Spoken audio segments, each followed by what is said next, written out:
Welcome back after our little short hiatus there of 2 weeks to Inherited Earth. Today, we have our full roster of Mo Freeze Bro Monster Marshals. That's right, Mo Freeze Bro, because in the future, it's not Murphy's Bro, it's Mo Freeze Bro. And ready to go. If you get that reference, that doesn't mean we're friends. It just means you're old.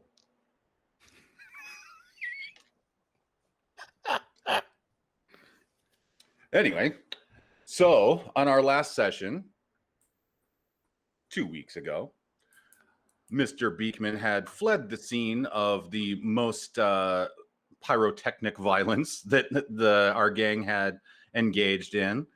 Mr. McCann had been counseled lovingly, heartwarmingly, by everybody's local drinksmith, everybody's favorite local drinksmith, Splanky. Lily finally got some sweet ink, and the gang met a handsome orc man, who then proceeded to engage in perhaps a turf war, maybe just some general harassment of the local racist bikers, who were also, of course, gatekeepers. The gang. Who knows? Maybe they don't like people in their community as well, but that's neither here nor there. Here we are. So, we have a little bit of catch up to do. Does anybody else remember any details? Anybody else who was present remember any details? We did have some technical difficulties last time, so anybody who was tuned in got to see our beautiful faces, but did miss out on our beautiful voices. Mainly yours. I'm the only one who likes the sound of my own. So does anybody have any catch-up? Totally incorrect. I love the sound of your voice. I live for it. That Lily left Spanky's with Judith's phone to figure out where she was. And then while she was at her house, there were explosions going off. And she was just trying to text the others, like, what are you guys doing? And then she got on her bicycle. And she rode by that biker bar, and that's where she saw that I guess that sticker, whatever, on the bike. And then when she got there, she was like, "What the heck are you guys doing?" She did give the orc some lip. Oh yeah, and then they went back and he started shit. He kicked all their bikes over, and then beat the shit out of them and told them to get lost. It wasn't so much a beating as a pelting with billiard balls, but same effect. Yes. Yeah, it's like basically went in there and tossed this shit up and bye. I broke all your bikes too, kicked them over. It was deeply satisfying. If I remember, kind of sad too. The poor bikes. Well, innocent bystanders. Those bikes are collateral damage in the war on buffoonery. Oh yeah, and Spanky offered Lily to do her tattoo the old school tap way, and she was not into that. And if I remember right, she got it right here, and she got the Marshall sign, which is that fancy M with the thing on it. But she also asked her to put a lily in it too, so it's not as in your face that she is now law enforcement. And of course, you are not law enforcement. You are a loose. You know what I mean? The fuzz. Yeah. Screws, narcs, whatever. Yes. Do-gooders actually is what you are. A loose affiliation of do-gooders. Oh yeah. Although Spanky wanted to charge us for all the damage. I remember that. And we kept telling it to send it to the marshal so they can pay. But he insisted we get him glass from where we were going with the sisters to where we all said, that's bullshit. You think we're going to get that back here without breaking? And he still insisted. I mean, if you're good at killing, you're probably great at carrying glass around. That's Spanky's thought process. He's a craftsman, an artisan, a man of very delicate touch. Lily's good at boom. I can't. I'm not even sure we can get Switchback there and back without breaking. Yeah, it's already too late. Switchback is a little broken at the moment.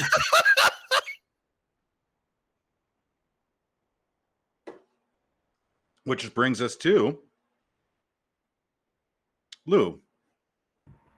After taking a moment, like I said, we're going to do just a little time play here for a moment.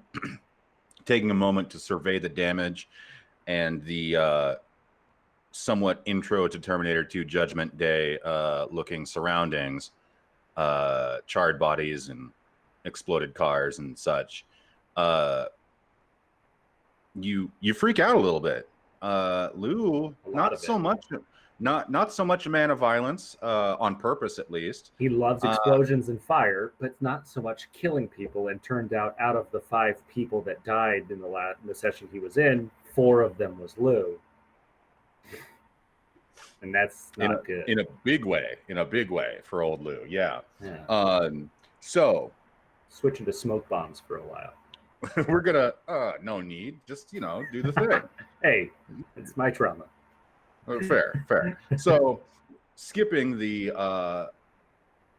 roles, because we did have to make a narrative choice, you hightail it. Just a kind of fight, fuck, or hit the fence kind of situation. Do we make it past a minute there for YouTube? Is that going to be fine? Probably. Do we think? I think it's been far past a minute. All right, super good. I don't want to get spanked by YouTube Daddy, by Google Daddy. Maybe a little bit. Maybe.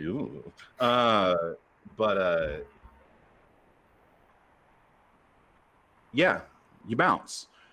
Where do you think you'd go? Where does Lou go? Well, there's this old, mostly overgrown 2-story White House on the outskirts of Murfreesboro, where there's this white picket fence that's mostly covered in overgrown vines and this kind of thing.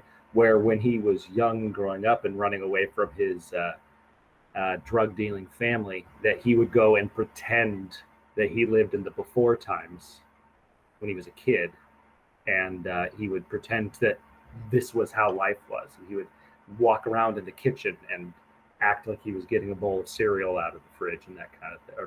That's where you keep bowls of cereal.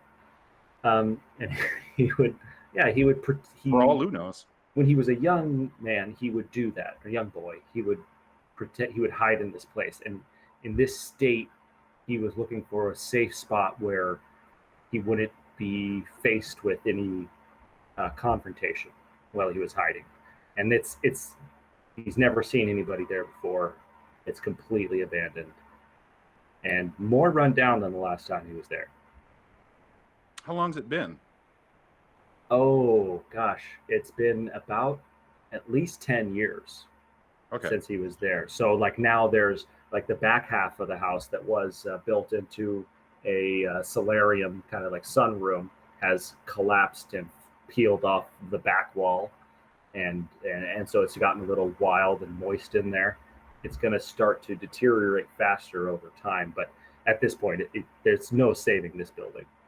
All right. And how old again is Lou? 27? 27. So he was 17 last time he was here. Okay. That was when he felt like he was grown enough that he didn't need to pretend that anymore. Word. All right. I like it. So Lou's done a lot of living since then. Sure has. Gotten distance from his family, that kind of thing. Okay. Yeah. So, what do you do when you get there?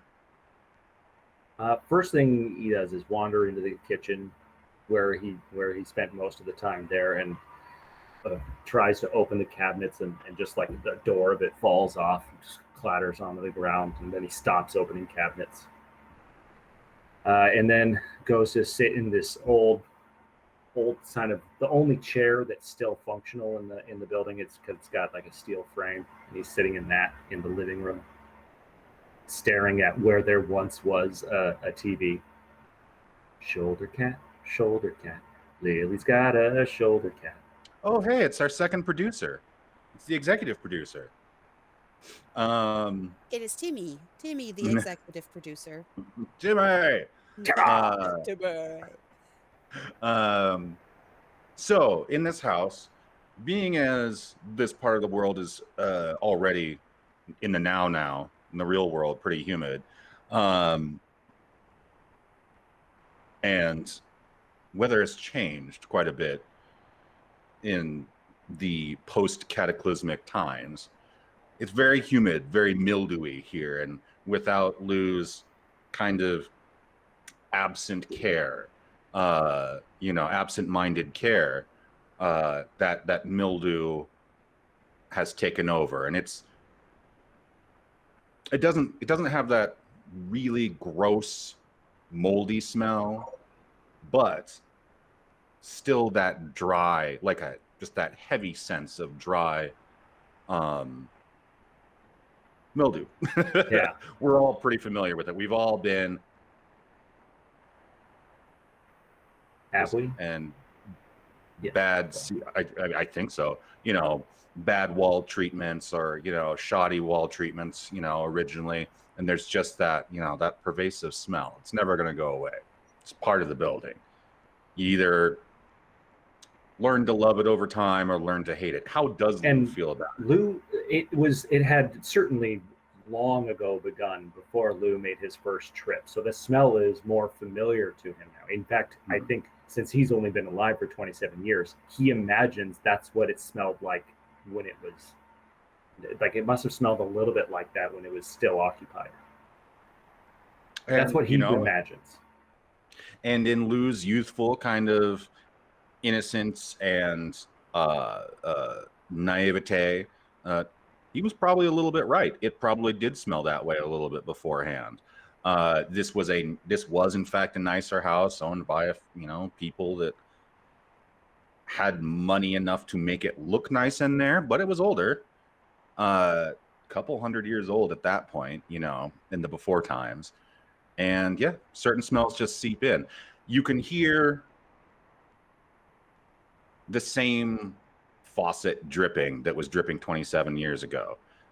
At the faucet that you used to try to run water through. Every time you walked in there, you absent-mindedly in one of the restrooms try to run the water through there because it was the faucet's dripping, and it never actually ran.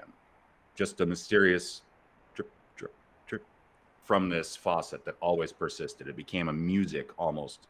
It was part of that relaxation, that Zen space. Yeah.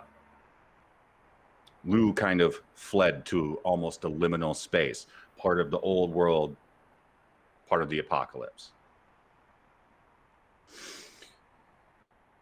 Go ahead and give me, Lou, a perception check. Rolling hot.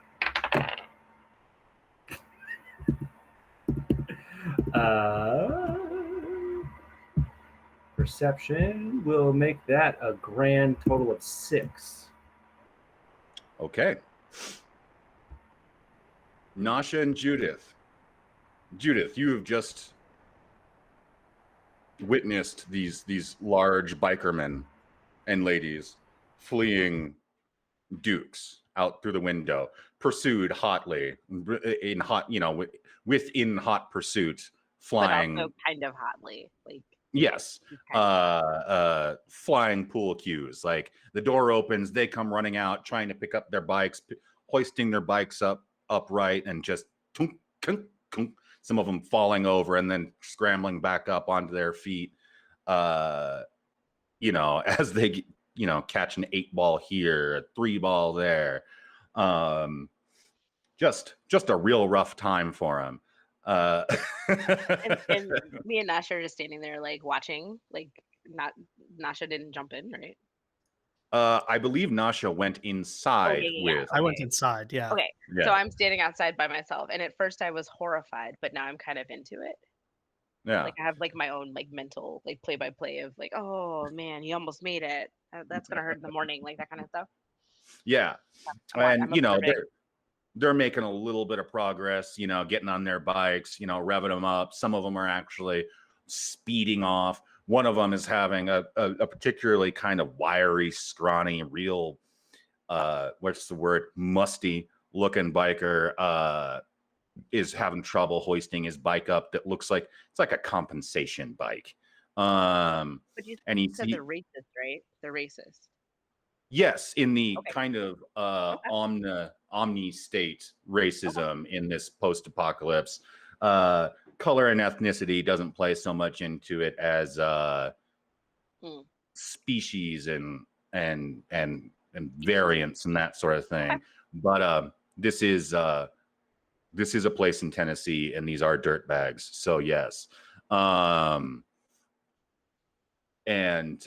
this scrawny, musty fellow, kind of as he's struggling to get his bike up, and you're kind of just casually watching him. He's one of the last handful. Takes exception and starts, basically flinging, threatening phrases at you and starts approaching you. He's got his hands balled down by his sides. So go ahead and do me a big old initiative roll. Ooh, that Can I see this happening? Oh, I thought I am No. inside, but I'm not sure how much of this we have a view of from inside. This is the door is closed. Okay. I am rolling in. I'm rolling hot, just like Lou. I rolled a big old 3, and I don't even think I have a modifier. So 3. Okay. Well, that's fine. Is it? Yeah, I'm pretty sure. What's your AC? 17. Okay, yeah, this guy comes up and he goes to just like shove you. And I mean, he's about your character. He's about Judith's height. Yeah, So this not very guy's tall. yeah, he's compensating. So he goes to shove you, and you absolutely succeed in deterring that shove. How do you do so physically? I like step aside and let his momentum carry him into, I would hope, a cartoonishly large pile of mud, but I can't, I don't get everything I want. No, there's no puddle of mud there. Although it's reasonable to wish for mud, you can kind of smell and feel rain on the air right now. He kind of just dumps forward and catches a old defunct light post right in the collarbone. Let's see here. And so he's just laying on the floor, and I just like, I don't know, I might step on him a little bit, like, and grind my foot in his back, like, all right. Well, he hits that thing. He hits that lamp post, and he doesn't slide down, and he's kind of like slumped on it, making weenie noises, interspersed with various insults and vituperations against you. And he looks like it doesn't matter to me. He can do what he wants. He looks like he does appear to be rallying himself to turn around and maybe this time actually take an earnest swing. I don't see any weapons on him, right? No. Okay. It's probably a reasonable assumption that he's got a knife somewhere on him, but I pull out my gun and say, look, I'm really not, like, you already got your ass kicked by one person. I don't know if you want to do it again. Like, we can, but you probably won't win. Okay. And yeah, he just mutters something about, you being tough when you've got a gun, blah blah blah blah blah, and goes over. That's the whole point of wearing a gun. That's the whole point of bringing a gun. Like, that makes me tough intrinsically. And if you're saying this out loud, he's like baffled by the word intrinsically. He thinks he's been insulted, but he's too busy getting back to trying to pick up the bike. And another, miscreant actually helps him pick up the bike, and he gets on it and revs it up, and it's real tough. It's the equivalent to a giant truck with no muffler. He's really impressing with how loud this thing. Yeah, exactly. It's and does that weird waddle back up that they do, and then speeds off. I wave derisively as they drive off. And yeah, and now the yeah, give her the princess. Yeah, Um, but and now the only bike left there is Tycho's, the matte black with the gatekeeper symbol on the gas tank, I guess. he's dead, right? Though we killed it, or not we. Lou killed him. I mean, it was teamwork. It was Nasha and Lou. Okay. Yeah. I yeah. didn't do anything. Oh no, I shot a guy in the head, but not Tycho. Lou there- inflamed him. I impaled him. It was Teamwork teamwork makes the dream work. Yeah. We're so corny. What? So can I look at the bike? Is there like he wouldn't leave his keys in the bike, would he? No. Negative. Yeah, there's no keys there. Well, maybe Lily can let's- hotwire it, right? Like, hope springs eternal. Okay.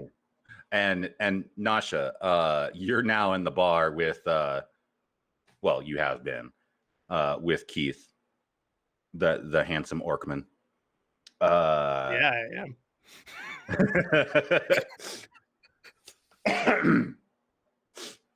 And he's just kind of like, he's still cradling a few well, actually giant mitts, so he's got the remaining pool balls still in his hand. And he takes one, turns to the bartender. Hey, Ricky, how you doing? And Ricky's just like still standing there holding a rag and a glass, just kind of like, Polishing a glass that doesn't need polishing. yeah. Well, he's like, he was definitely, I mean, it probably needed polishing at one point hours ago, because this is the one glass that he's been polishing all day to look busy in between just basically pouring, you know, whatever passes for swill beer in the post-apocalypse for these just complete turds that hang out here. And now he's just like,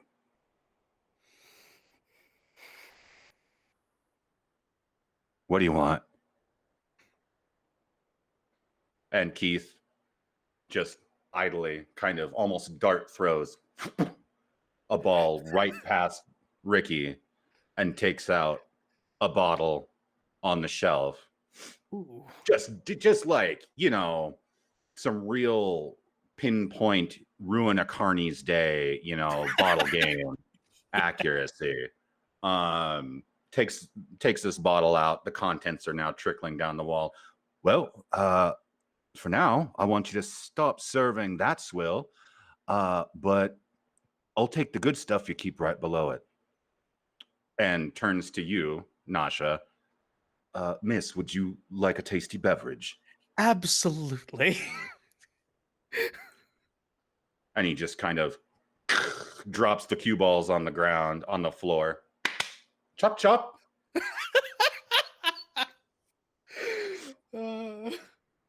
All right. So Lily and Noah are still back at Spanky's, I believe. I thought I went with them to the bar, but I don't remember. No, I was getting my tattoo, wasn't I? Yes. I was getting my tattoo. Yes. So you were there whilst Noah received his moralizing pep talk from Spanky. Also observing Noah slowly, what's the word I'm looking for? Dissolving into a mixture of human components and alcohol. So yeah, what are we about right now?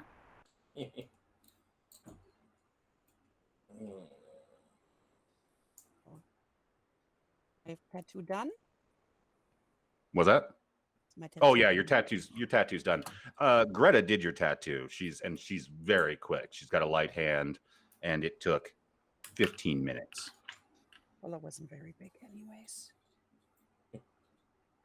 Really, only 2 colors.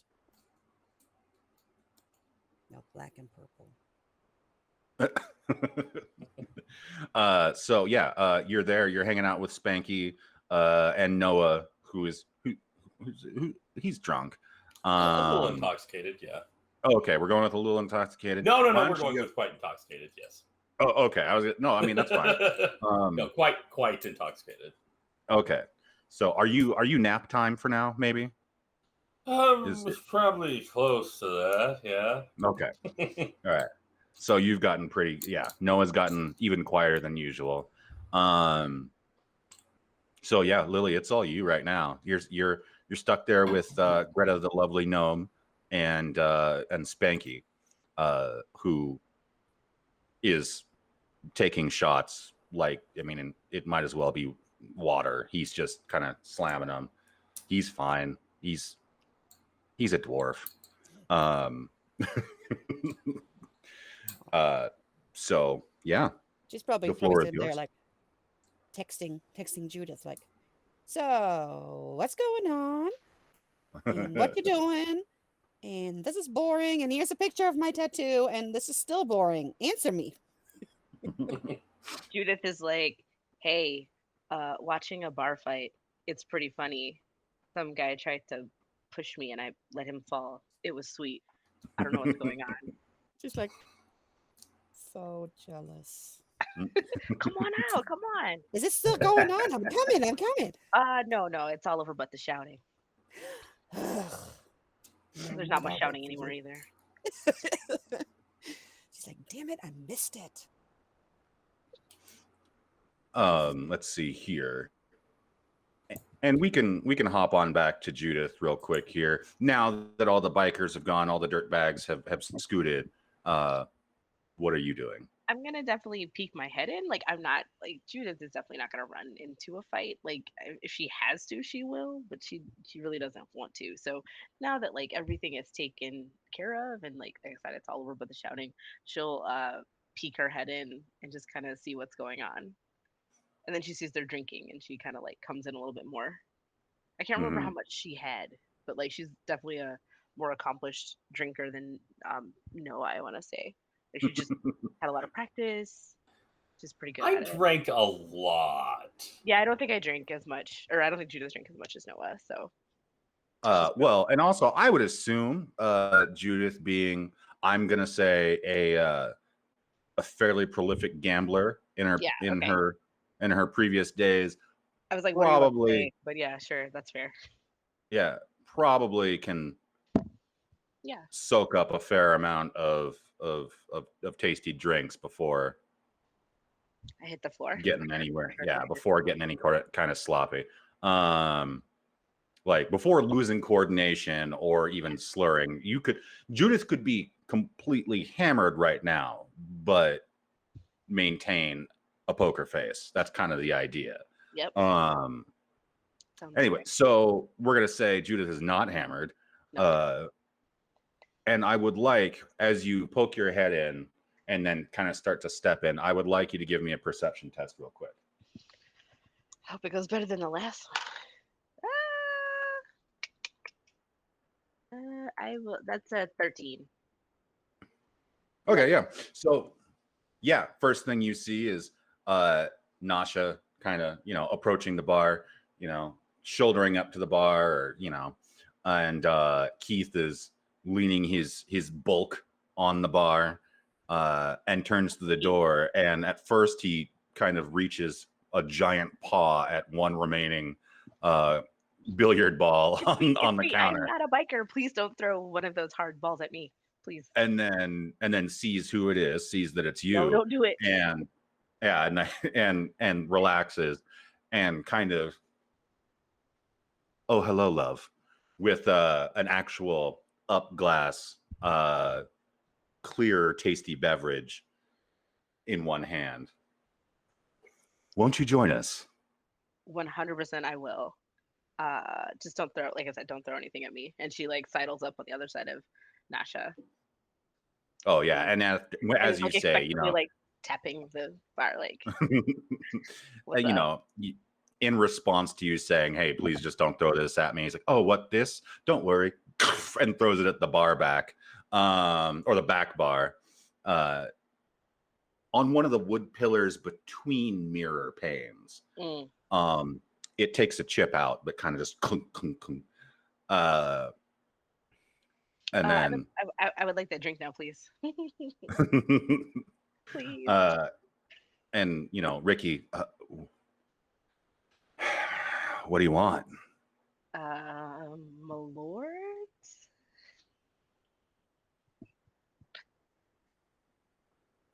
Look at this place. Does it look like we have It should. Like, literally the shittiest places have my lord. Only the shittiest places in Chicago. Yes. Okay, fine. Tennessee doesn't have Malort. That's fine. Okay, fine. I'll take It's really hard to find outside of Chicago. All right, let me just whiskey, I guess.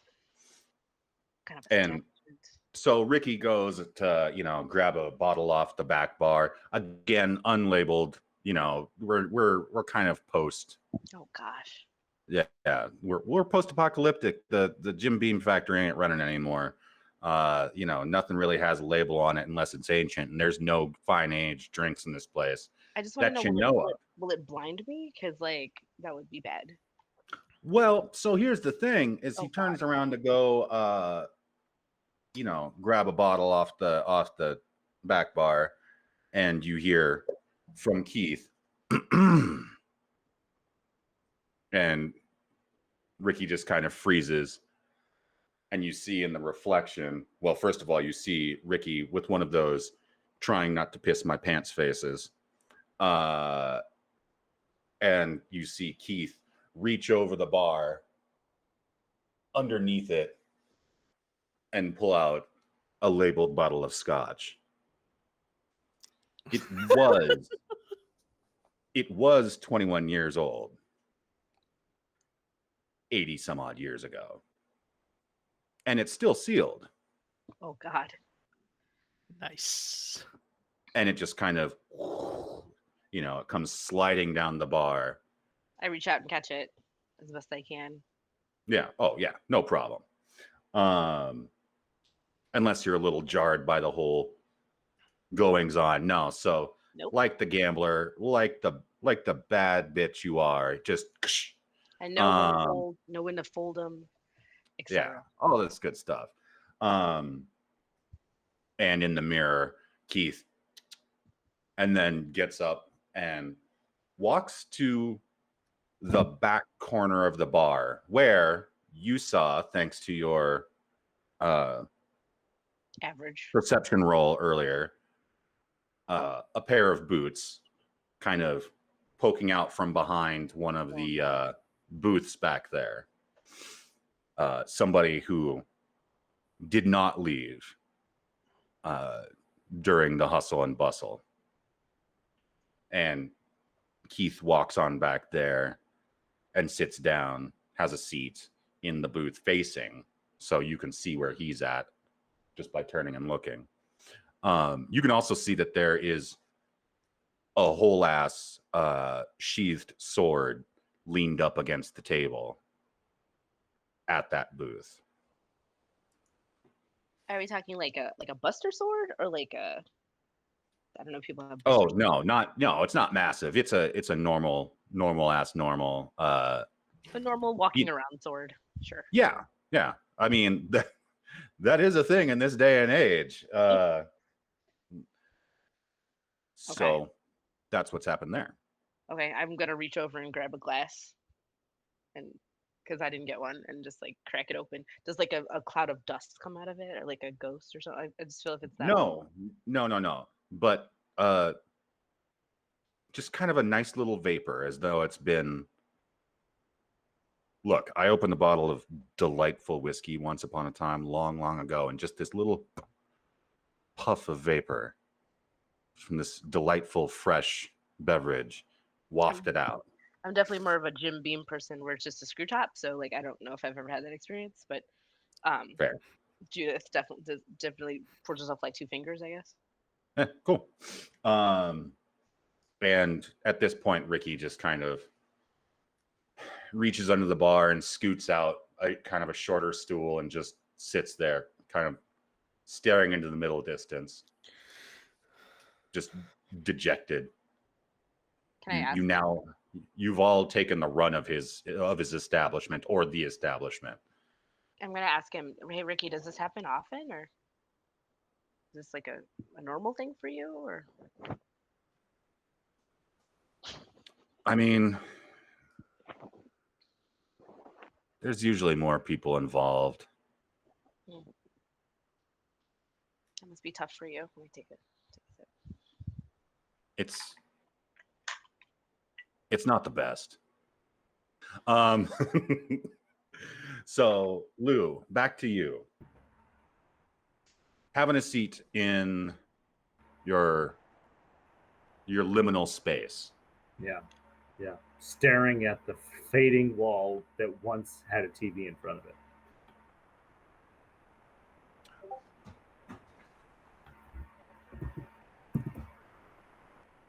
Yes, no, this is true. Thank you for the sidebar. Sorry. Before we get into it, it's true. Whiskey does not age in the bottle. We know this. It doesn't? No. Oh, I'm just drinking it. I don't really know. We know. No. I'm not an expert. It's in the He was bottle. old enough to drink, but this bottle of scotch was old enough to drink before your parents were old enough to drink. Probably before your grandparents were old enough to drink. So, this is you are sipping an antique. I'm trying to think if Judith like knows that or not, or if she can recognize it, or she's just like, oh, this is a little bit better than like Jim Beam. I don't know. I love Jim Beam, and sometimes getting a good old punch in the teeth is better than Jim Beam. But It's better in mixing. If you're mixing, like if I make a hot toddy, it's better. But like it's not like a sipping whiskey. I mean, you probably shouldn't sip it. You should probably just throw it back. Clang. All right. So Noah, not Noah. Sorry, Lou. There you are in hello.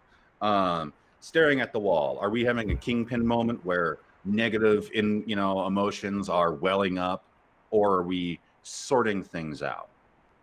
I would say he is certainly reliving the moment of the experience of their death, and trying to, like, he is not. It's not the first time that someone died under his hand, but it's the first time it was a fair number of people died, and he is trying to reconcile that with becoming a marshal, where he's trying to go on the straight and narrow, and he's trying to understand why that feels so fairly similar to when he was on the other side of the line. But just kind of lost in thought there. And after a few minutes, your reverie, Lou's reverie, is interrupted by a very quiet voice. People do die. And there are consequences for your actions. And what the huh? So if Lou hops up from his chair, He does. or okay, he's on his feet, and he's the fast one, so he's up and looking. So yeah, you whip up out of the chair and take a look around, trying to look in every direction at once, but just a little delayed. You spot a tiny figure in the doorway through which you came, where you entered this room, the living room. How tiny are you talking here? A small person, a small lady. Okay. Dressed essentially like a nun, holding a guitar case. Sorry, I didn't know anyone else was here. Well, I wasn't when you got here. I was out there. It's my bad. I can go. You don't. No. Fine. This is your place, isn't it? I mean, I mean, as much as anywhere. This is your place. Please have a seat. Sit back down. Carefully and very cautiously, ready to jump out a window. And she kind of, I don't want to say daintily, but with almost delicately, crosses from the doorway to where you're at and pulls up some chunk of detritus large enough to sit on. Detritus, whichever way it's supposed to be pronounced. Large enough to sit on, probably an end table from the before times. Must be IKEA because it lasted, or must not be IKEA because it lasted. Right. One way or the other, we know it wasn't purchased at Walmart and assembled here. And she slides it over to be directly opposite from you, barely a whole 2 yards away from you, and sits on it and opens up her guitar case and takes out the guitar, and it's this ancient looking instrument. Of course, it could only be 200 years old at this point, at most in 2075. Yeah. I think it would be actually, as a guitarist, I should know this, but I don't. But it looks ancient. The finish is worn off. There are various, etchings of names and such, and pictures, childlike drawings on the surface. The strings, however, are pristine, almost jewel-like in their shininess, in their cleanliness. And she starts just kind of quietly, softly plucking out a tune. Lou is growing increasingly more nervous. And, as she's doing a thing, she reaches up and just almost imperceptibly rotates one of the machine heads, and then kind of relaxes the guitar and sets her hands on the body of it. People die, Lou. And it's hard to call people bad people, but when we see them doing bad things, there are consequences. Did you enjoy what you did? Not intensely, but it seemed important at the time.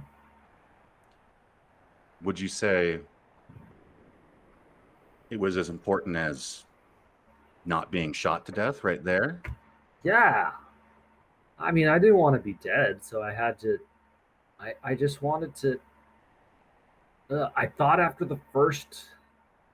I thought they would have stopped.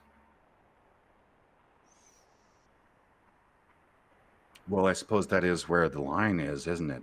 Between just a person who does something bad and a person who's trying to be a bad person. The person who does something bad, well, they end up sitting here feeling like you do, wherever their here is. The person who's trying to be a bad person, they make the whole world their place to do bad things in. What did they want with you again? I don't even know. They just I was nearby when they were. I haven't figured that out. They were just I was there. They put me in a basement, poorly supervised, with some cockatrices, and man, it was. I got out, and they didn't like that I got out. And that's all I really. I mean, they're they're gatekeepers, and I don't know what that's all about, but I am not a fan. I don't know. For me, I don't understand why I was isolated, man. I was just there. Well, Mr. Beekman, you aren't isolated. You're not the first person they've done this to, and you certainly wouldn't have been the last. And you, in fact, aren't the last. There are many people out there like them who are members of that exact same little club. Well, that sucks. It's good that you didn't like hurting people. It's good that you don't like hurting people. Go forward with that. And I know for a fact that that's part of the reason Abdul gave you the option of becoming a marshal. Yeah, I know. Like, Abdul told me all that. But, like, I don't know, man. It's a hard pill to swallow. But, like, who is the one to make that call?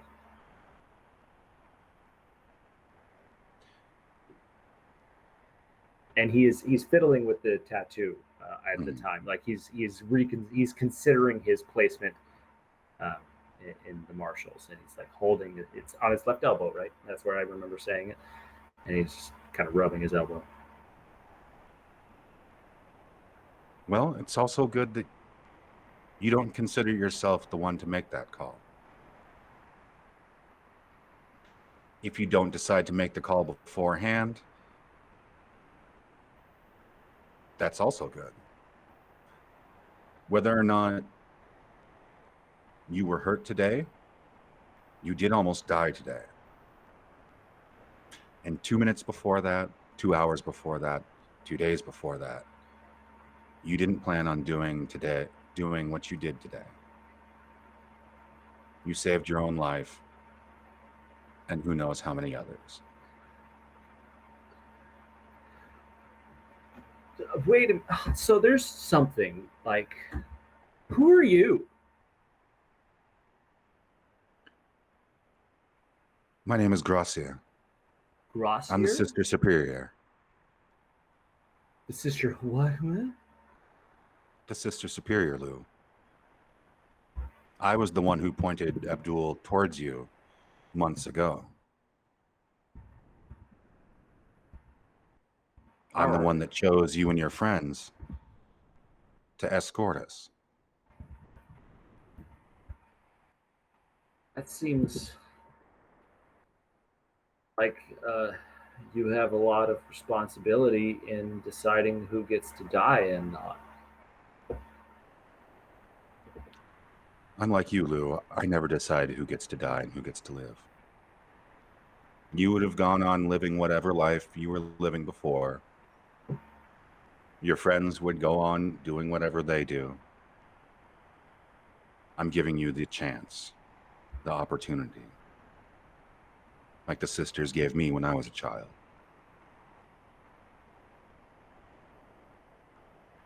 Well, And I mean, it's I'm time in. for our cut. It's time for our break.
I don't think that's a very good doctor.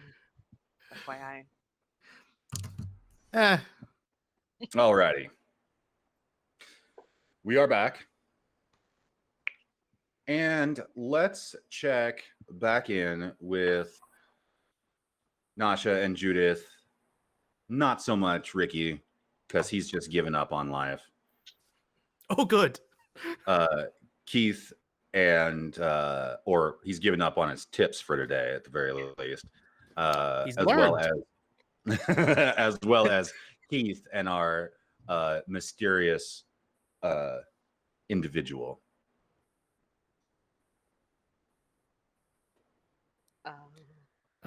Oh, it's like I was like, are you giving? Okay, all right. Where's the mysterious individual? It was just Keith and me and Judith and Ricky, right? You're in a booth. You did not notice the individual in there. You were too amused by the goings on.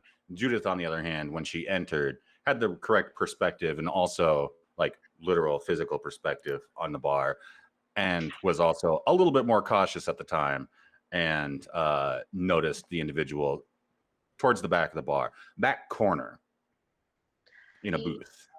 Nasha, do you see that person over there that Keith is talking to? Or I don't know if they're talking. I can't hear that well, but you see them? All I see is a sword and like boots and stuff. Do you So see? yeah, I'll turn around and look. So can I assume I can see them. Yeah, you can see Keith clearly. He's sitting at the table. He's got a bottle of drink, as well as his he's got the shaker as well as his cocktail. And there's a bottle on the table in between himself and the mostly obscured individual, who you can tell is kind of, you can see the person's boots jutting out from the booth as though they're lounging. And yes, you can see a sheathed longsword propped up against the table itself. Well, And- you look friend-shaped. Okay. I'll yeah, I get in that case, the moment I see them, I'll walk over. Hello, that one dude from Baker. Good to see you. All right. So as you approach, of course, the person comes into, the perspective allows you to take in more of this person's appearance. And you see that they're wearing less modern clothing. Honestly, it's a little bit closer to your attire, although the boots are definitely like military style combat, black, chunky boots. And you do notice that they're fairly road worn and dusty. The boots or the person? The boots. Okay. Sure. The pants have kind of, as you're walking, you're taking in these details. Their pants are kind of almost, they might have been black at one point. They might have been God knows what color. They're kind of a no color at this point. Some sort of in between, like, what was this? Not necessarily something that Nasha would dwell on. She doesn't seem to be, about turning utility and taking utility and making it fashion. So, that's the kind of thing. And eventually, yeah, you take in the whole individual. First, you see essentially a clawed hand, a very dark-skinned, leathery hand with sick, awesome fingerless gloves, of course, wrapped around a highball glass, which is filled more than traditionally high with dark liquor. And then you see that this person is a hobgoblin. Ah. And they're looking directly at you, making eye contact, as though they were entirely aware for your entire stroll over that you were approaching. Pleasure to meet you. Is it? Keith? I certainly hope so. Keith, care to make introductions? I'm saying this without breaking eye contact.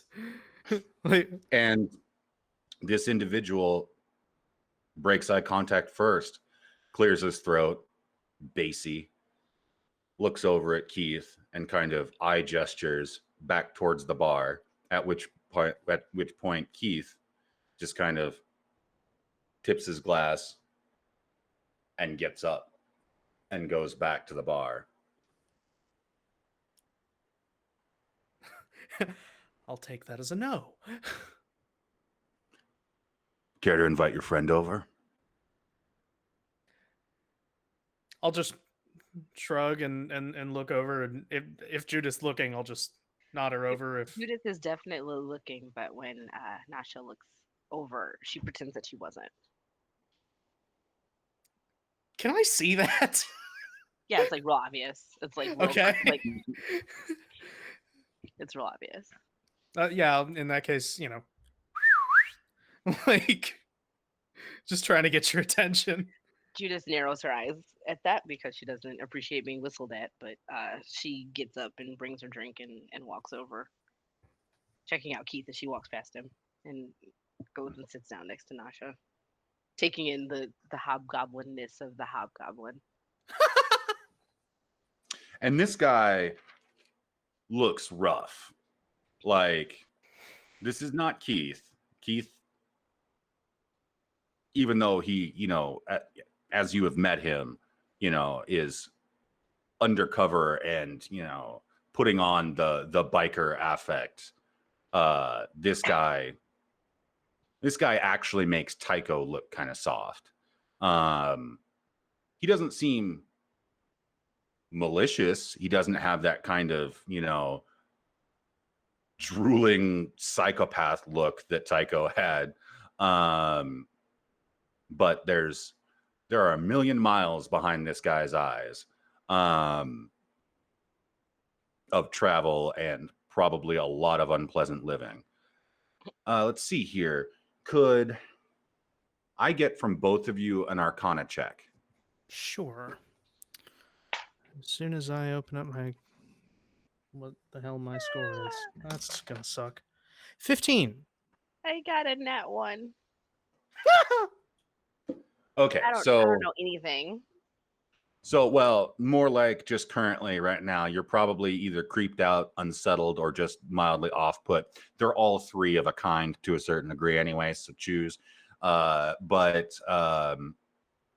Nasha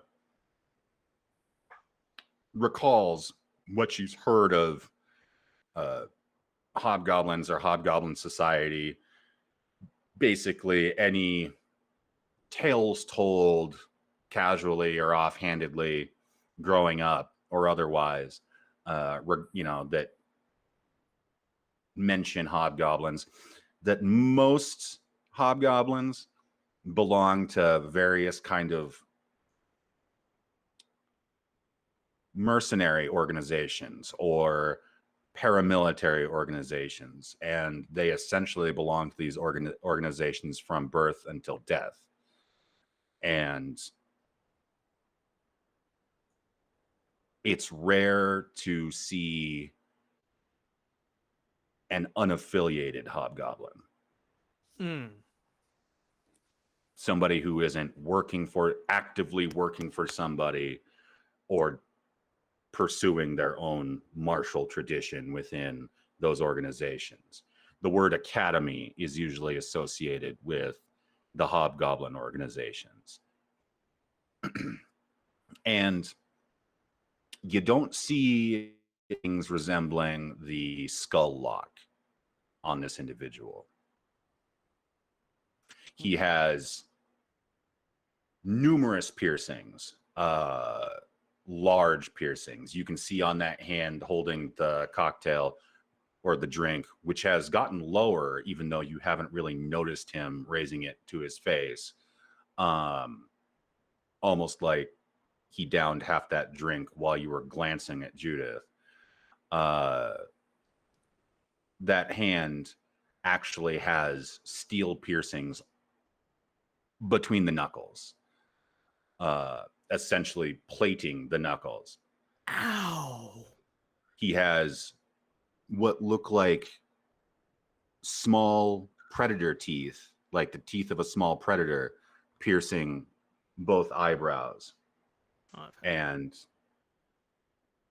ritualistic scarification down the center of his nose, and 3 on his lips.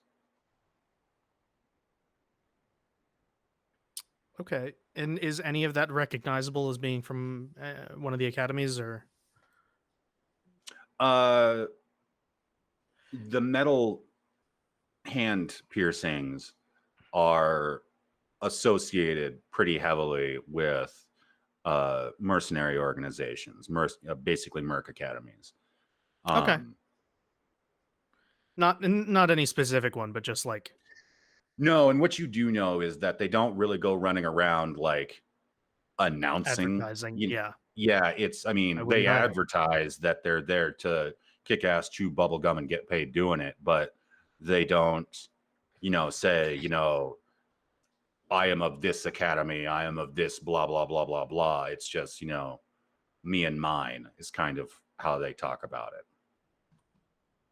it. Yeah. Have a Sorry, seat, my- please. My ADHD brain just got distracted by how much cultural impact They Live had, despite being such a bad movie. Yeah, Nasha will Nasha will sit down. That is a good movie. I enjoy it thoroughly. Perfectly fine. Maybe not You good, but you watch your damn mouth. Anyway, Isn't Keith David in it? yes.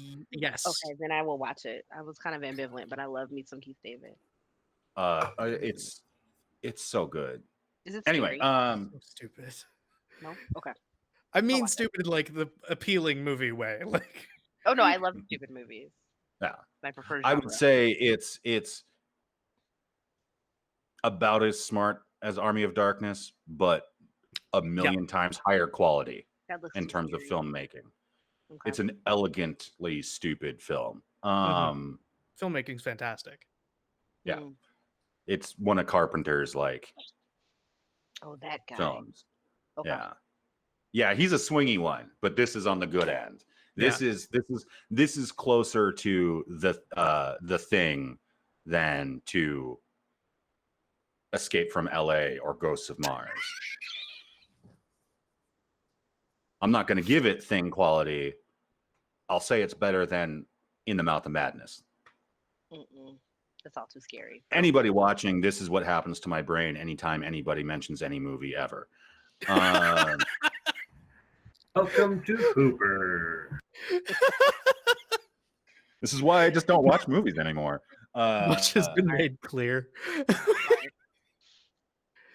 Okay, And- I mean, I'm gonna sit down next to Nasha too, and surreptitiously look at all those piercings because I can't remember if I gave Judith one, but she would be impressed. and I'm I going to mean, not at all surreptitiously look at the piercings. Appreciatively, like mhm. objectively in a positive way. Like I'm definitely ogling his knuckles. You're gonna objectively stare. You're gonna like stare open mouthed in a positive way. Like, oh my god, like that. I love that. kind of fangirling. There A you little bit. There Like you go. that looks like it hurt. And those, Yeah, and Judith is like, that looks like it hurt. Like, I never want that. Please don't do that. Big ass And, grin on her face. those knuckle piercings, those hand piercings are shiny. That is, he spends time. Like, he takes care of those, not only to avoid infection, but like, that's his Rolex. That is a statement piece if ever there was one. So he doesn't shine his boots, but he shines his hand stabby things. Okay, all right, that's fair. I mean, Different wouldn't stroke, you? different boat.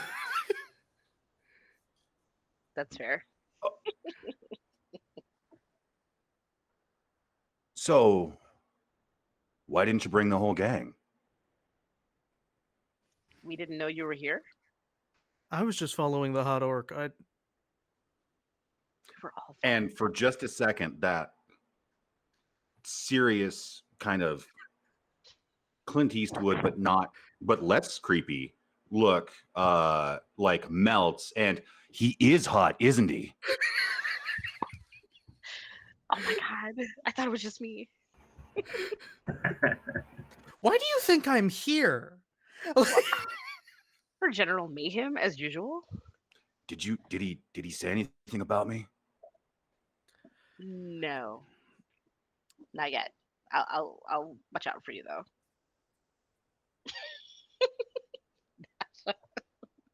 And he looks kind of like, just briefly, just the slightest bit disappointed, and then that steel grate of like old West gunslinger slammed back across his face. I didn't expect that at all, and I wasn't prepared. Lou, Oh no.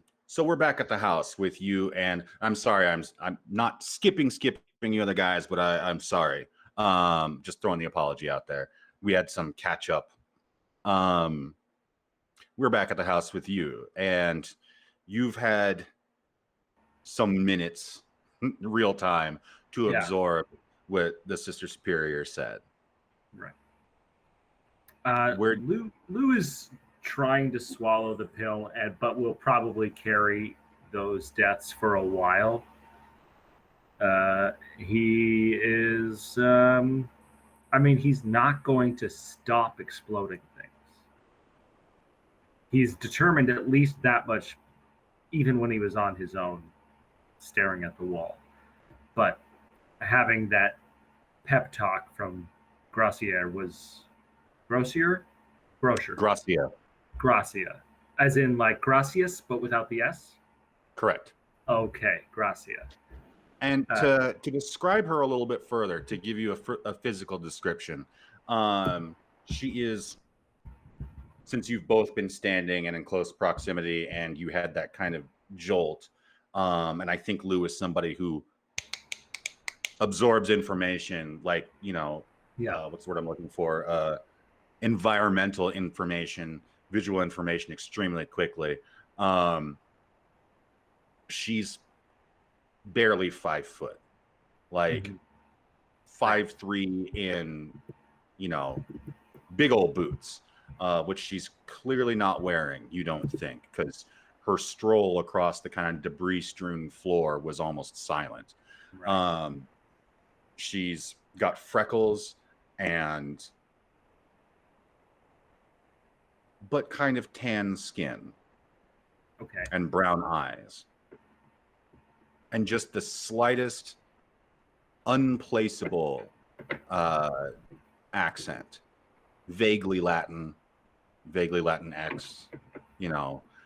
but you can't place it. Lou has probably met Cubano, probably met Puerto Rican, probably, but it's not that. Okay.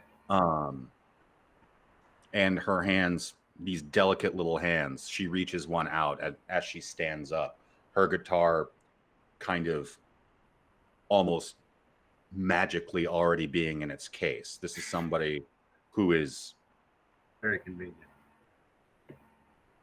Well, she definitely did it. You remember hearing the snaps of the case closing.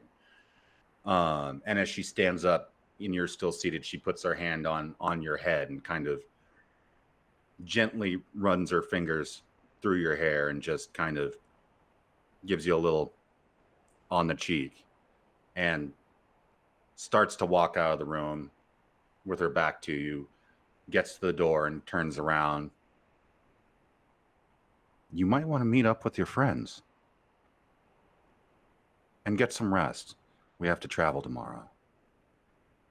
Yeah. All right. I'll get my skate. And he pops out. He grabs his board and heads out the door. Follows her out.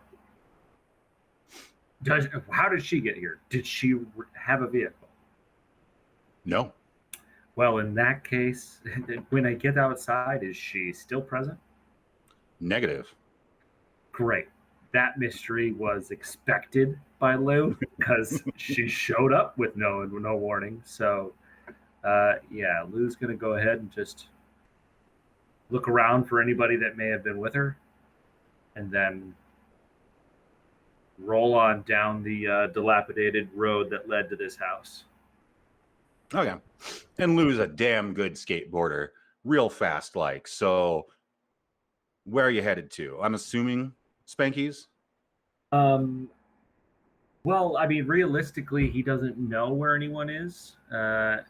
He has a flip phone for texting, but it never works. And he's just, yeah, he'll head back down to the, what's the name of the neighborhood? I don't have my notes of that part with me. I don't have my notebook.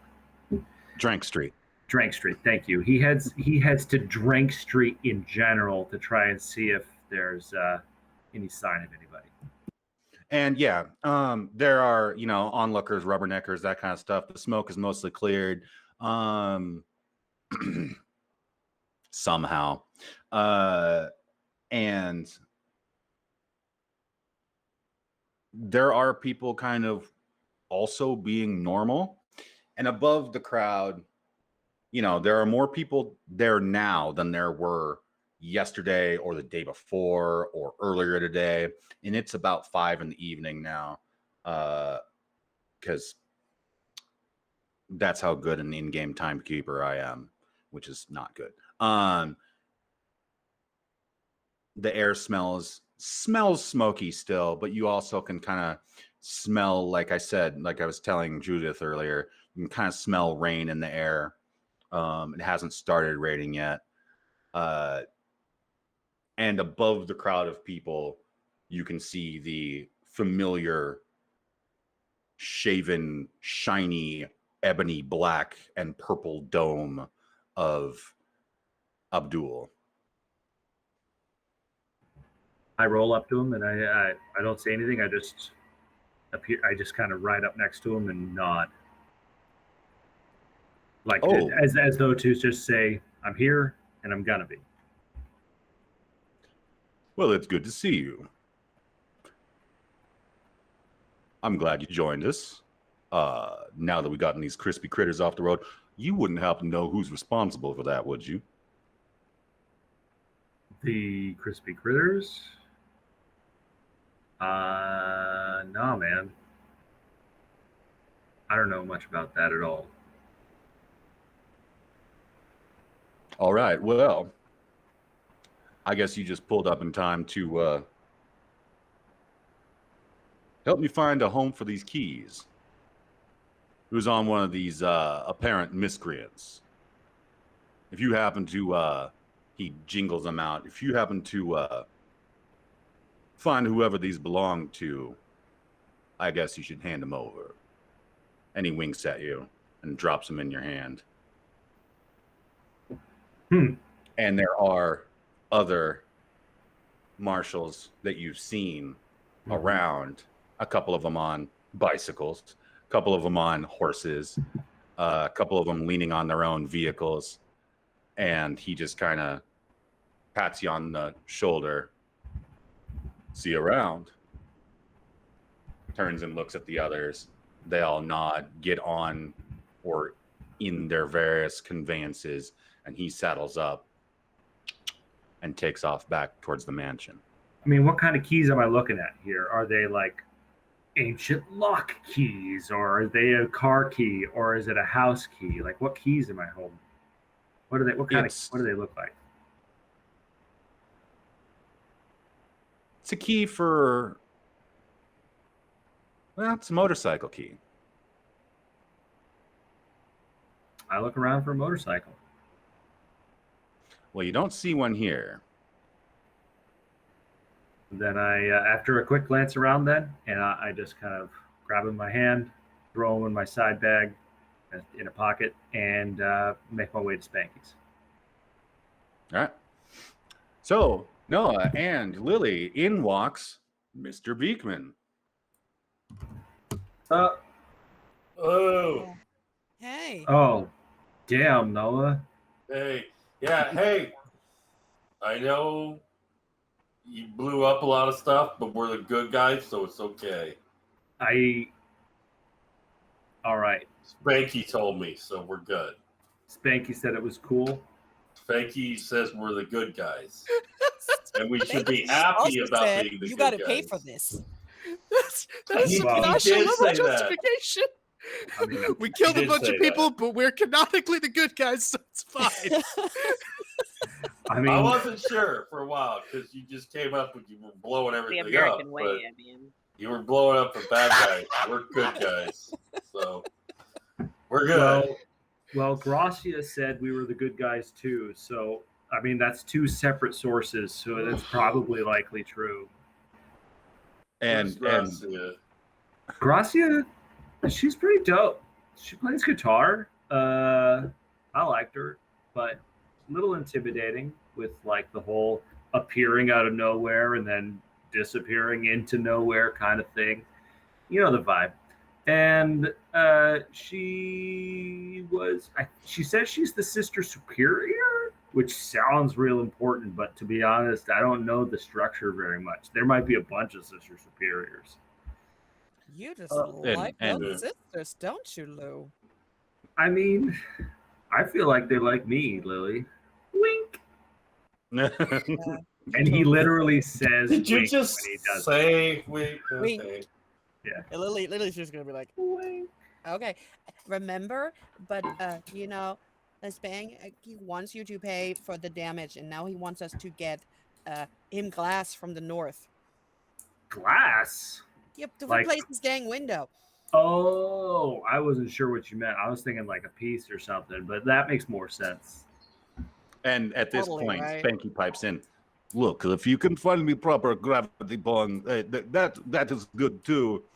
I take more off price, but no, I need preferably double pain. I mean, like we'll look for it, but like unless you have an address, I don't know, man. I mean, I have a dress; it's right out front. But I put word up north. I send message. I put little birdie in ear of friends up in Chicago. Literal little birdie. Yeah, of course. And it should be fine. But you break my stuff, bitch, gotta pay. I wasn't Fine. even here, so sorry, Lou. That's cool. I mean, we're here. Well, I get it. Like, I did blow some stuff up, and that's not good. But did we really? I don't remember breaking the window myself. They shot us. You should get the gatekeepers to pay for it, right? That was the force of the grenade. Remember? It was across the street. No, it was bullets. I was here.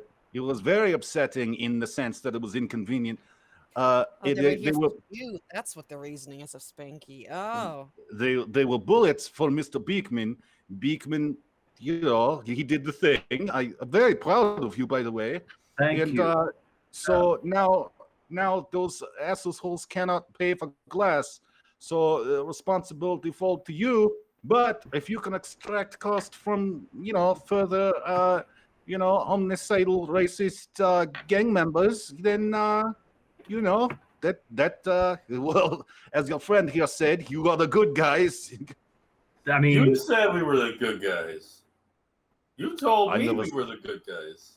I mean, yes, but you repeated it. maybe You also I put kind many of- words in mouth. Well, all right. it's not Okay. the worst Well, thing I put in my mouth.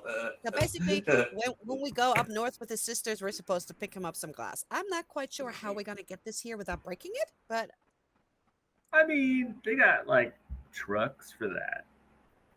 yeah. I Yeah, could so now probably. you could- Oh, look, we're gonna find some landmines on the way. Now No, you could Hey, I actually, did that would not be hear pretty that. I lucky. did not say nothing. It's like, nope. I mean, I'll keep my eye out for landmines because that might be real fucking useful. Wait, do we have to be watching out for landmines? Is that a thing Hopefully we need not. to worry about all the time? I don't know. Because I but have you not know been what? paying attention to landmines. And I'm kind of scared now. No, don't worry, bro. I got it. Okay. I can see landmines from 100 feet away. No problem. That's And- mechanically true. I have advantage on demolitions checks. Well, we also missed the bar fight. At least that's what Judith texted me. Oh God, I don't want to. I'm glad I missed it. I needed a break. No, she said it was so much fun, and I missed it. I'm kind of sad. Oh, let me text her. You guys Yeah, going back here, see or if we're we gonna can meet here? up. Yeah, where are we meeting up? Are we back at the mansion? The what do we call it? Headquarters. Oh, I'm not there. Sorry. Judith texts back like, we're still here talking to a guy with a lot of cool piercings. It's rude for me to text right now, so I'm gonna not text anymore. Bye. And she puts like a heart emoji. Okay. Wow. So they're So I still at guess the Boca Bar. You want to head over there? I mean, how far of a ride is it? It's like a block, isn't it? It's not very far. Yeah, it's like a It's few here in blocks Drake down. Street. Yeah.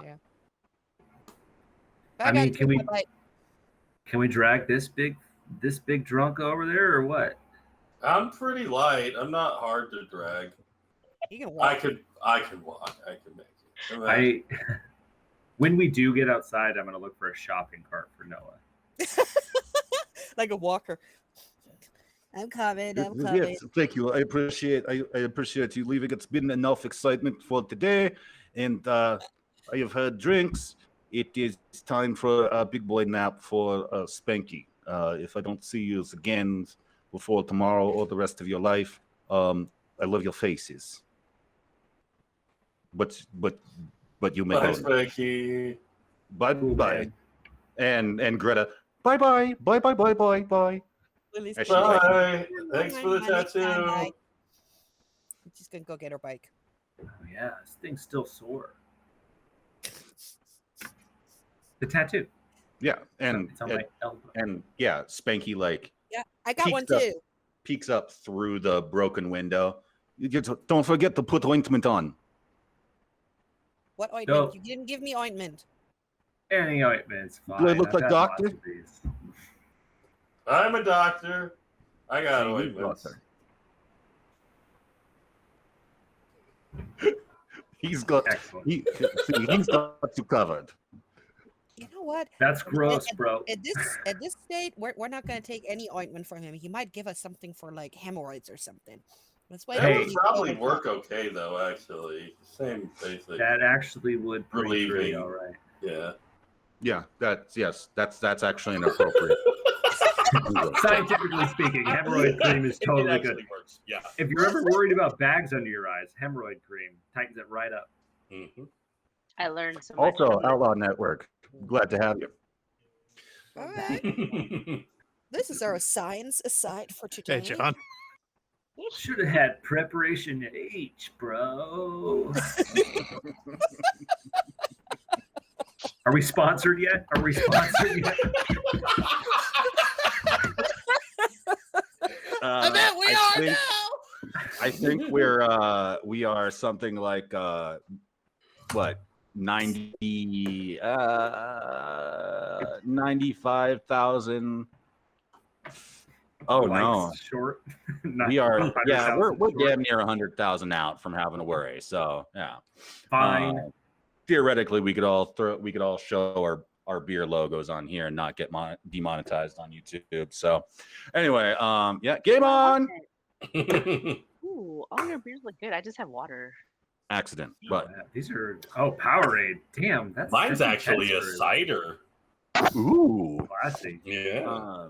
Apparently, I have 88 beers according to the life total on this thing.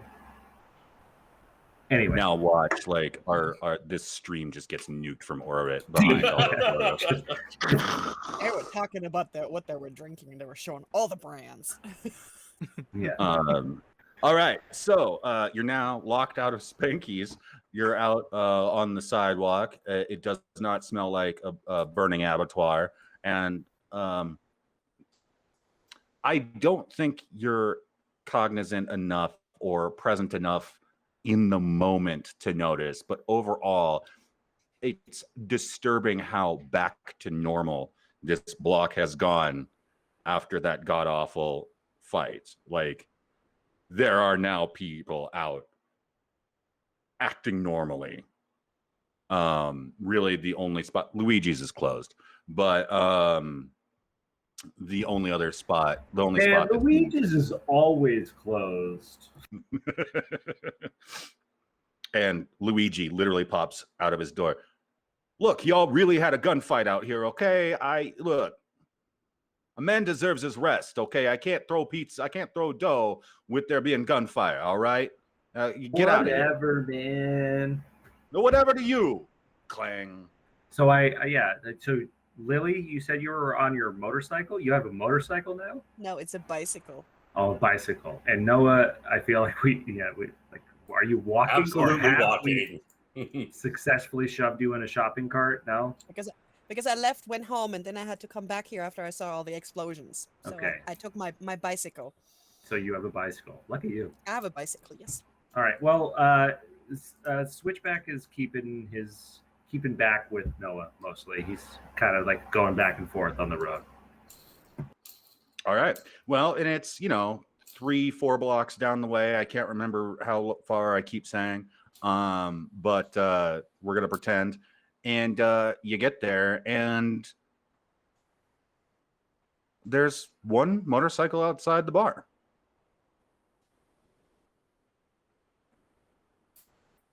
Outside of Duke's. Is The it one biker of the bar. ones who's laying down that he kicked over? No, it's upright. It's still on the stands. But And all it's the got- other bikes are gone.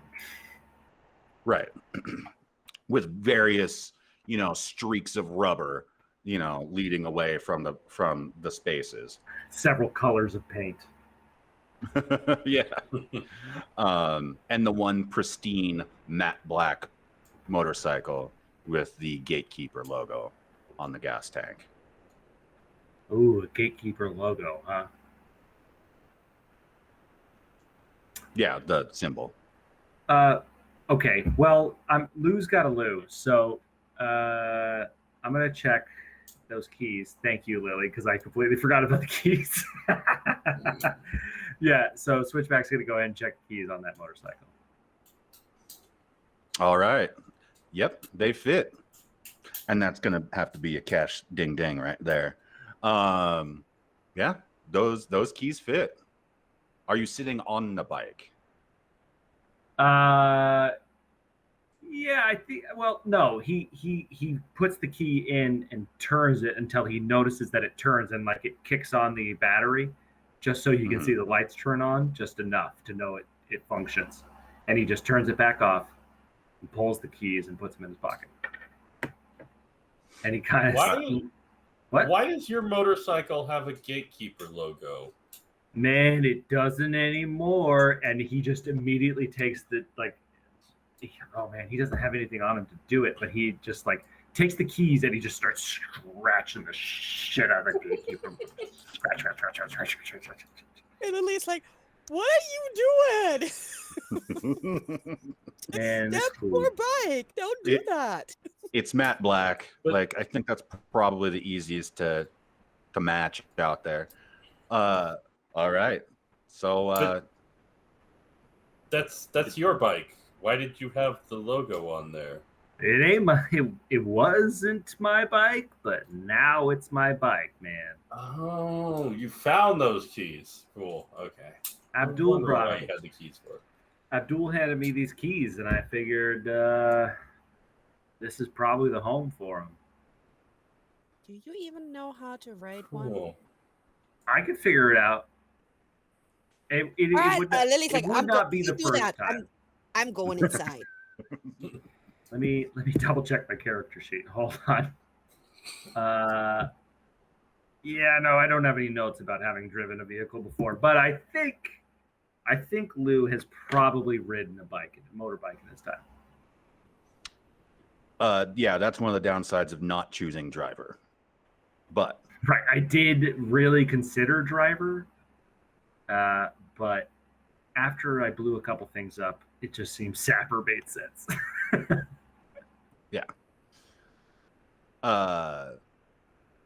the Outlaws Network, it looks like Kenny is the keymaster. And by Kenny, I mean Lou. That's right. I interact with chat. I'm a real streamer now. Is the key master. All right. So Lily goes inside, at which point you see one dejected bartender kind of sitting, like clipping his fingernails and smoking a cigarette.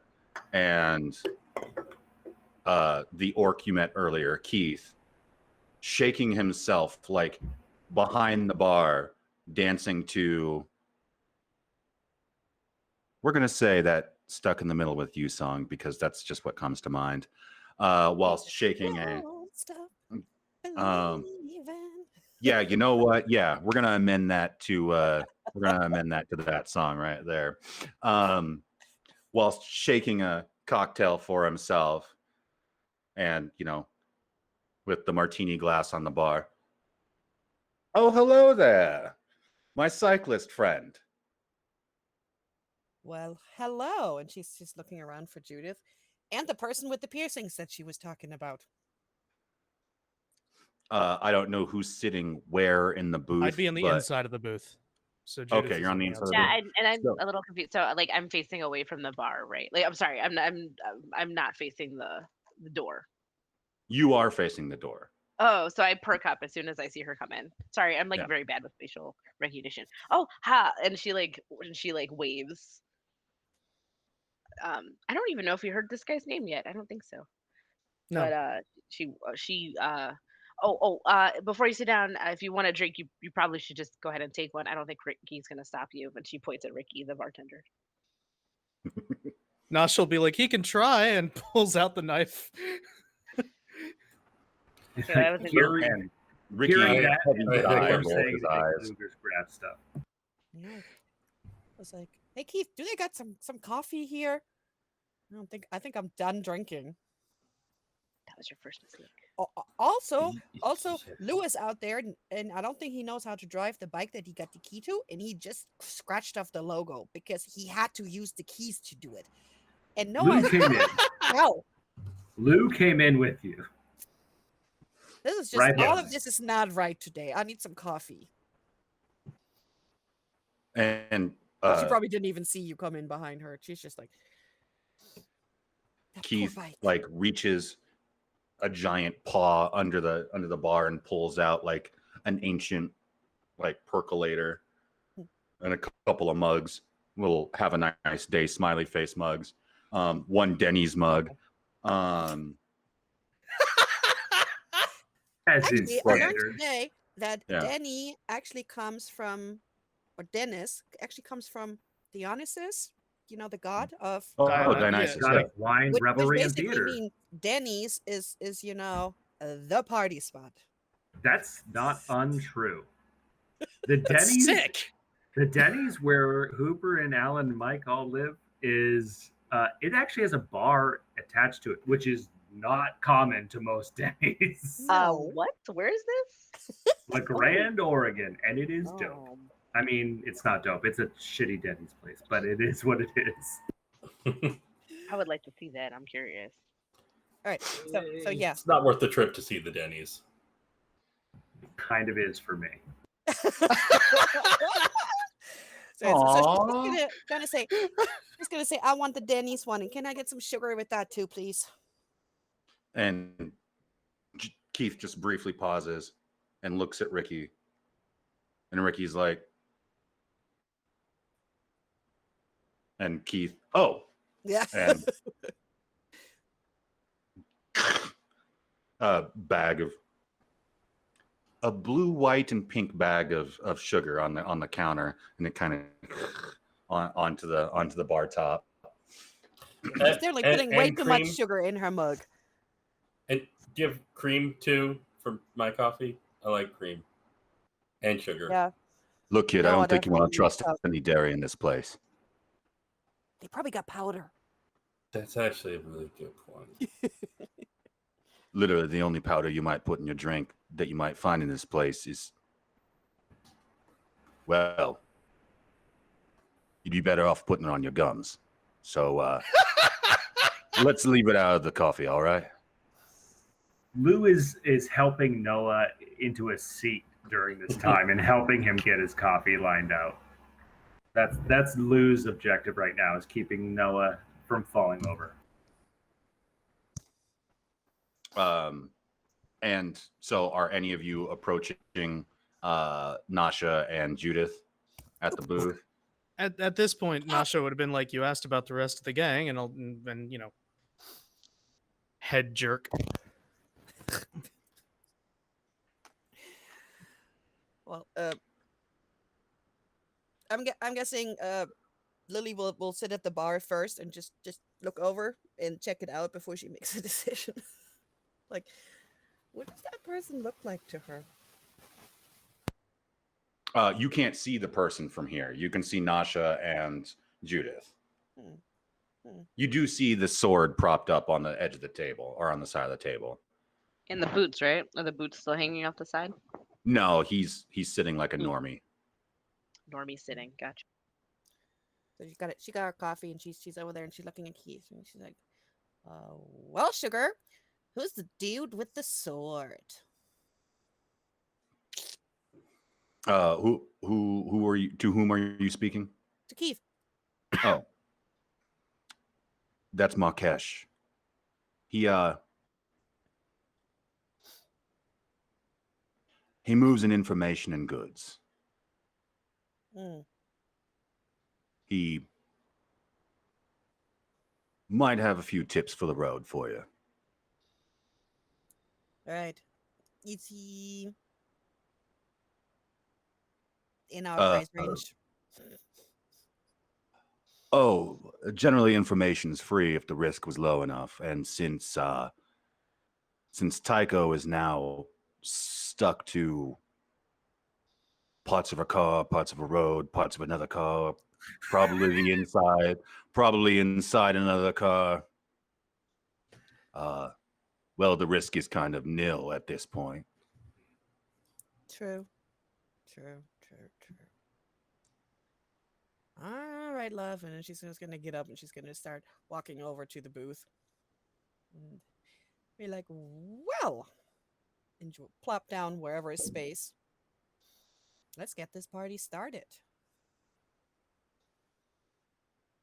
Oh, we're partying, are we? He says. Well, it's an information party. I was gonna say, if rumor has it accurately, y'all might want to skip the party tonight before you hit the road tomorrow. Either way, Has it? yeah. Why don't y'all feel free to pull up a seat? And we can get down to story time. And Okay. Now that we can see the person, what do we see aside from piercings? Because Judith was like, I'm going to be rude, but there's lots of piercings. oh yeah, no. If you've pulled up, if you've walked over now, you can see this person. You see the hobgoblin. You see the facial piercings. The no color pants, the worn boots, hand piercings. I do want to say he's wearing a members only jacket. And unfortunately, Noah with the sleeves cut off. I know, but it's tough guy chic. And so who all has joined at the table? And what time is it there on the East Coast for my lovelies? 11:21. 11:21? All right. Yeah. Well, I find this to be a good cutoff time. You two up top, my East Coasty lovelies, could catch some extra sleep or rest. One of you can actually have a snack or dinner. And we've had everybody here. We've had everybody, the gang, all here today, and I'm so proud and excited to have everybody. Bit of a story time episode. Yes. For anybody who has tuned in, that is a thing I do. I hope you like narratives. Yeah, the classic 11:20 dinner. Look, man, that's my life. Don't talk smack, all right? It's my plan. Yeah. And those of us who are currently on the West Coast have a lot of the rest of the evening left to us. Those of us in the Midwest currently can actually get to sleep at a normal time, and be, or watch YouTube for the rest of the night. Yeah, that one probably, and be fresh as a daisy tomorrow. And hopefully fresh as a daisy next week when we all get back together again. I And that's intend for to be present. everybody. I intend to be present, yeah. Same He's here. not making any promises, but I intend to be there. Fair enough. So yes, with that, Markesh has announced that it's story time, and we will leave stories and the Q&A for next session. Thanks to everybody who joined us. To anybody who's watching in the future, watching either the short clips or the full videos, thanks for stopping by. Don't forget to, gently caress that like button and that follow button. And Smash it. Why did you there have to we make it go. weird? What It I didn't have to be think. weird. Smash that fucking Weird like now. button. There you go. Gently caress the follow button. Bye. Bye. Goodbye.